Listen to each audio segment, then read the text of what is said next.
7h50 et l'écoute de la première radio du Gard. Le Gard, justement, qui lance sa saison touristique, qui met l'accent sur ses richesses. On en parle avec votre invité, Jérôme Plédy. C'est Philippe Pécou, vice-président du département du Gard et président de Gard Tourisme. Bonjour Philippe Pécou. Bonjour. Merci d'être avec nous sur France Bleu Gard Lozère. 4 300 000 visiteurs dans le Gard en 2017. On peut faire mieux encore ?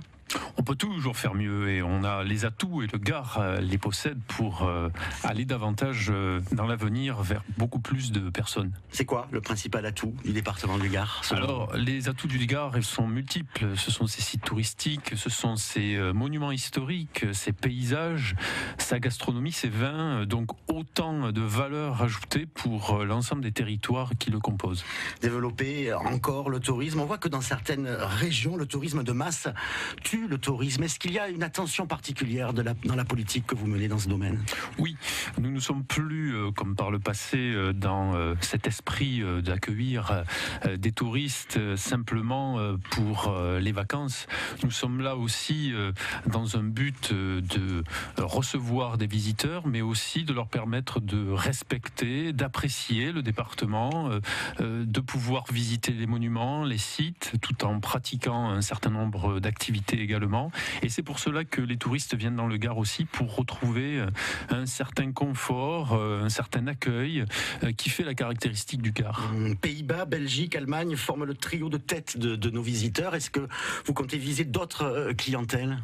Il y a dans nos démarches que nous avons entrepris des pays un peu plus lointains qui sont aujourd'hui conscients de notre richesse. Je pense au Canada, aux États-Unis, au Japon, qui feront partie, en tout cas dans les années futures, de ces futurs touristes. Alors le tourisme, troisième pilier de l'économie gardoise, 970 millions de chiffre d'affaires, 16 000 emplois. Est-ce que les Gardois finalement en ont conscience de cette importance du tourisme ? Comme vous le dites, beaucoup travaillent pour le tourisme, donc beaucoup savent que chaque année c'est un secteur à développer. Mais certains Gardois ne connaissent pas forcément tous les territoires, et c'est ce que nous voulons susciter dans l'avenir, les inviter à redécouvrir leurs monuments, leurs sites, leurs paysages, et c'est ce que le département du Gard lancera dans les années futures pour aussi penser à eux. Il y a matière à développer encore et toujours. Est-ce que les investissements notamment sont assez nombreux dans ce domaine du tourisme dans le Gard ? Oui, le département du Gard a lancé un schéma touristique pour les années futures avec un certain nombre de fiches actions qui seront menées d'ici 2021, et parmi lesquelles des investissements, bien entendu, dans tous les domaines. Je pense à la signalétique, je pense à l'aménagement, à l'accompagnement des sites, qu'ils soient publics ou privés, pour que nous ayons toujours une excellence dans ce domaine, ce qui fait la caractéristique de notre territoire. 7h53 sur France Bleu Gard Lozère. On parle tourisme ce matin avec Philippe Pécou, président de Gard Tourisme. À Nîmes, cette année, l'année sera marquée par l'inauguration du musée de la Romanité. C'est un équipement important aux yeux de Gard Tourisme ?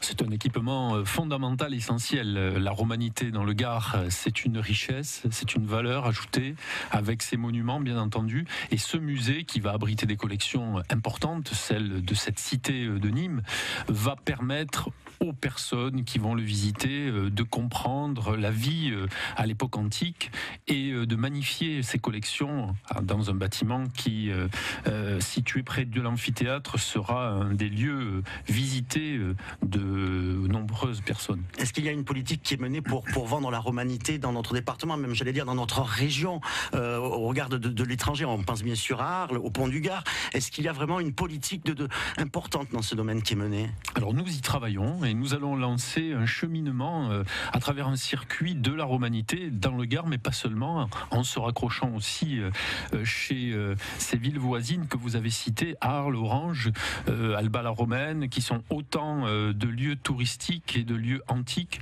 qu'il nous faut mettre en réseau, et c'est là toute l'importance aussi de ce thème de la romanité dans la région. C'est d'ailleurs la région, elle est vraiment très riche dans ce domaine, et le Gard est tout petit vu du reste du monde. c'est vraiment toute la région qu'il faut vendre, non? Je pense à la Chine, par exemple. Oui, et c'est pour cela que nous nous associons à tous nos partenaires pour être plus forts, évidemment, à l'étranger, pour être visibles. Et le Gard a d'ailleurs compris qu'il fallait qu'il ait une image à défendre dans les années futures, et c'est sur ce que nous allons évidemment travailler dans l'année à venir pour avoir une marque et avoir une stratégie marketing qui soit offensive et qui nous permette d'être visibles, évidemment, à l'étranger. Le classement au patrimoine mondial de l'UNESCO, l'échéance approche. Vous y croyez? Vous pensez que Nîmes va l'obtenir, ce fameux label?